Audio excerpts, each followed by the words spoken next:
Welcome back, Calvin listeners. This is Methodical Millions, episode 39. Thanks everyone for tuning in today. Cal, we covered mastery, and I was thinking about what else might be important in our journeys of doing better in life. And I was thinking about patience. So, how important is patience? What does it mean to you? And what are your thoughts on that? Patience to me, I think personally, is actually one of the most difficult things to accept and practice. The reason being, you always want to get there as quickly as possible. It's just human nature. And I think current environments with the way technology has served us and spoiled us in a way, we get everything instantly, might have affected the way we expect results. Everything's so quick, accessible. But the thing is, there are things that don't change. For you to get to your end goal or to your target, it'll take a lot of practice, a lot of determination, patience, going through the ups and downs. Even when it comes to investing, a lot of big time investors have grown their wealth by being patient throughout the years, going through the market crashes and melt ups and melt downs, and eventually getting to where they are at right now. And same thing with entrepreneurs. Some people just see the end product and they think, oh, you must be lucky getting where you got to. But it required a lot of patience. And it's funny that we think sometimes patience means you have to wait many, many years, and sometimes it is the case. But as I grow older, I actually learn to become more patient, I feel. I used to set myself a monthly target, and even though at the time I thought they were reasonable, in practice, they're very, very difficult to get to. So I realized that if I actually have a relatively more realistic target, fairly optimistic, so it's still not easy to get to, and over a span of 3 to 5 years, I'll get to a very significant point as long as I persevere and become patient. So, this is something that I've been doing relatively recently in the past year and a half, but it has really changed my mentality. I remember not long ago, it just feels like yesterday, you and I would sit together and we talk about this stuff in person when we work together. And it's been over 5 years. It feels like yesterday.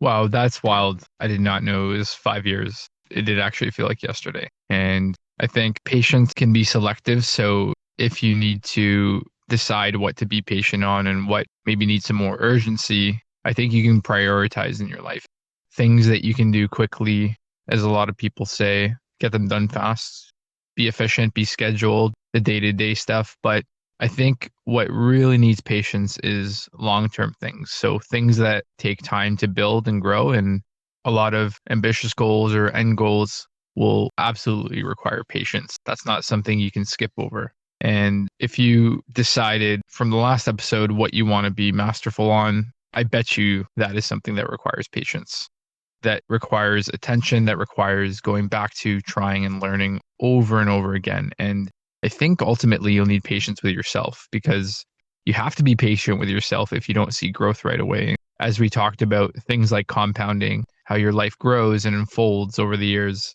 you really have to make that part of who you are.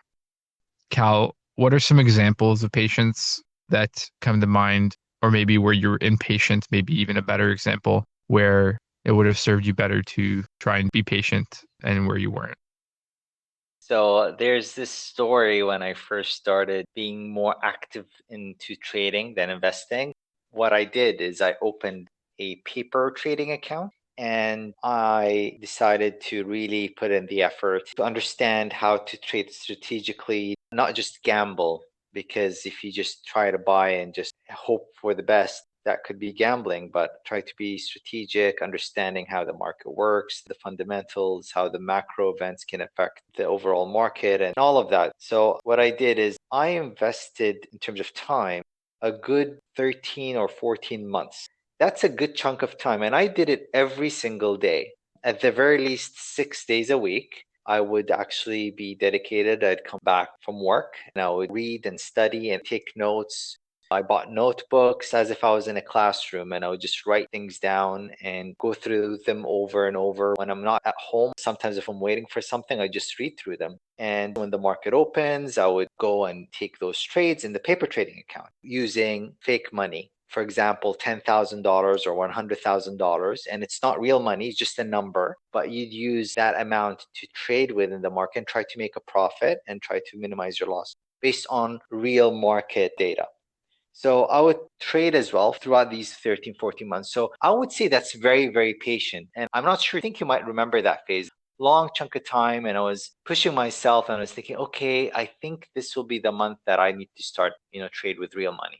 And I never did it because I set myself a target that I needed to have 8 weeks of consistent profits. I need to have a minimum of this percentage of success just to prove that what I had in place had some sort of consistency.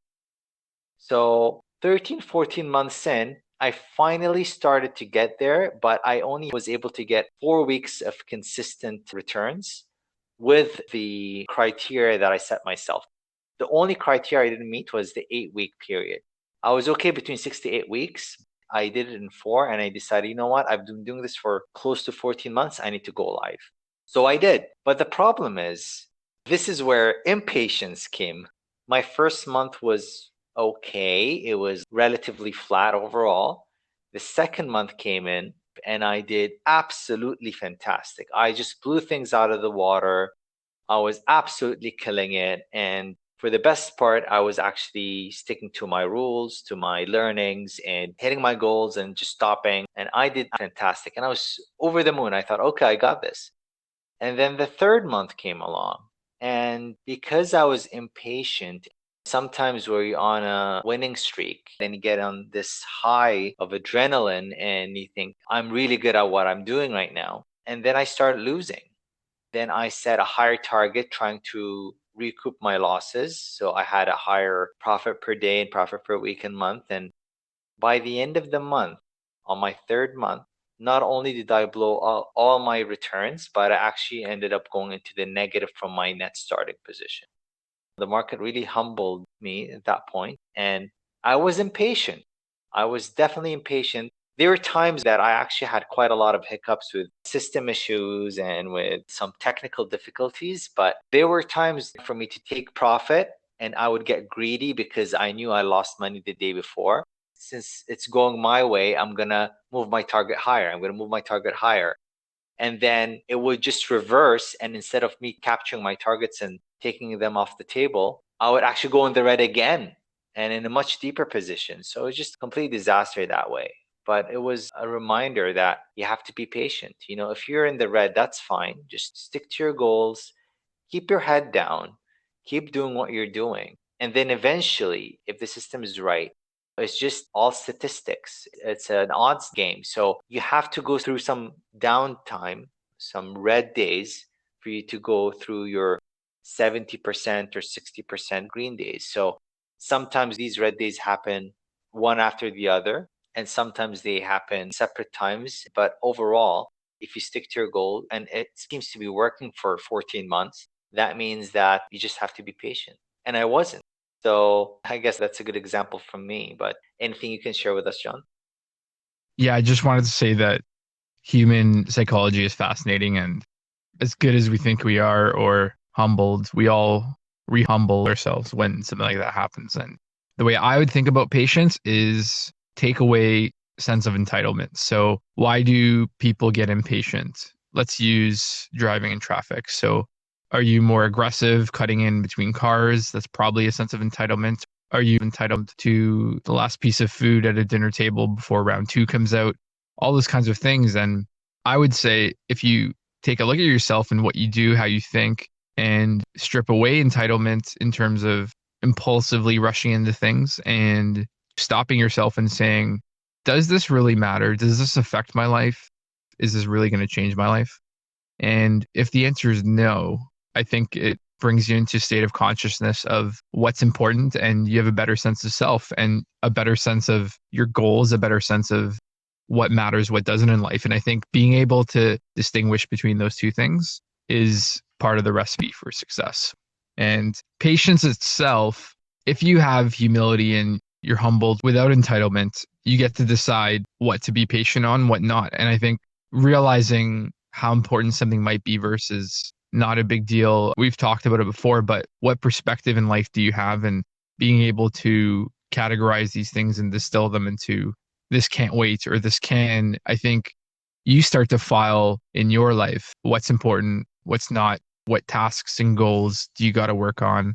We always say I'm putting out a fire in our business, which is an urgent customer issue or staff issue or something like that. And those things you can't be patient on. Those things demand your attention. But what happens in the downtime? And I think if you get good at deciding what's important in between urgency and progress, I think that will pay off dividends in terms of noticing your life move forward.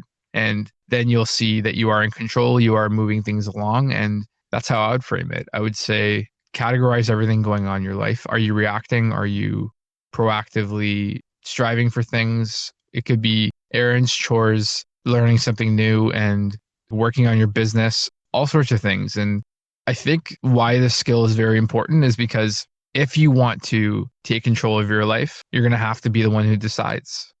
You have to decide where to spend your time, what's important, and this will become a skill in your own mastery, in your own idea of what's important, what you're going to spend time and enjoy, what you're going to work on. And that's really just a function of life. It's deciding what you're going to pay attention to, what are you tuned into, all those things. So I think patience is the end result of those things, of knowing who you are, of knowing what's important. And then it'll be automatic where you say, yeah, this is not a big deal. I'm going to let that go. I'm going to focus on something else. And you become this arbiter of what do you want to work on? What's important? That's how I definitely see it.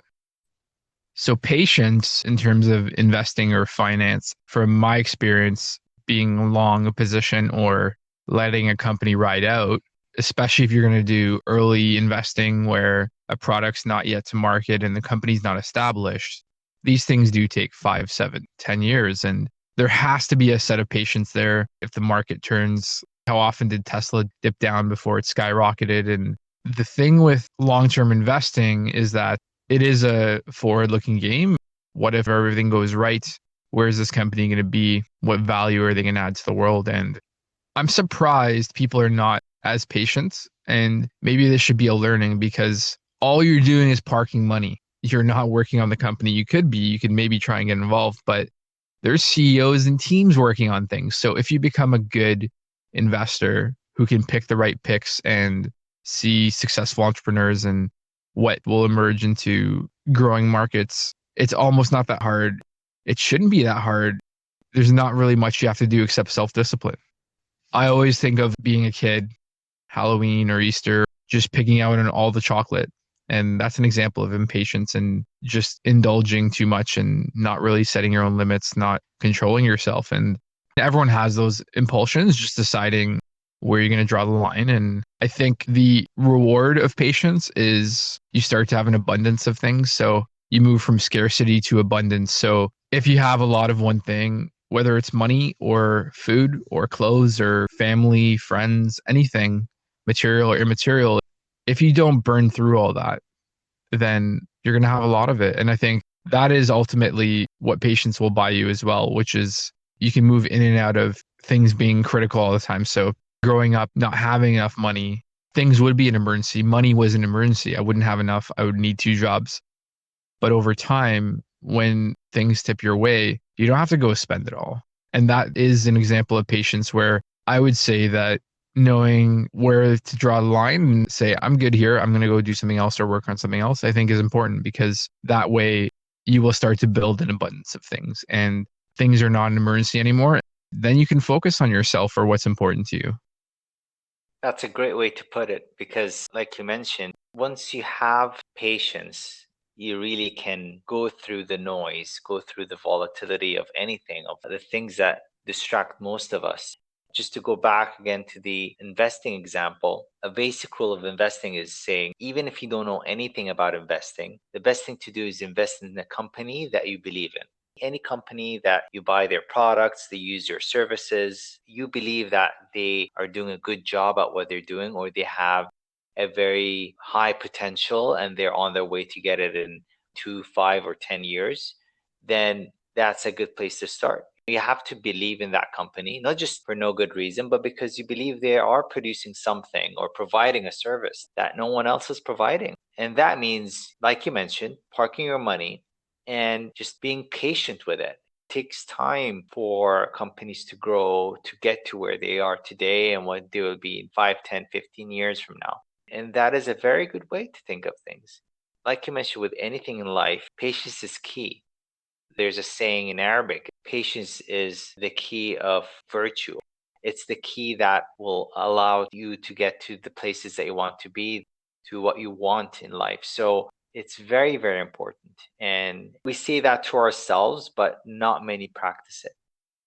Yeah, I've heard that saying. And why I think it's important to frame patience this way is because you brought up a good word, which is efficiency. So whether you have to be efficient or you have to tend to something that's taking your attention, water leak, house on fire, anything like that, or something really bad comes up, then deal with it. But if you're always in fight or flight state or not of a sound mind where your mind's always racing, I think it's very tough to be productive. And I remember when I was leaving school, having a very similar mindset that was figuring things out. Is very all over the place about what's the right path in life and how to do things. I think ultimately that's more of a discovery process. And I don't think you can really build on top of that as much. You're still kind of figuring things out, who you are and what you want to do, where your place is in the world.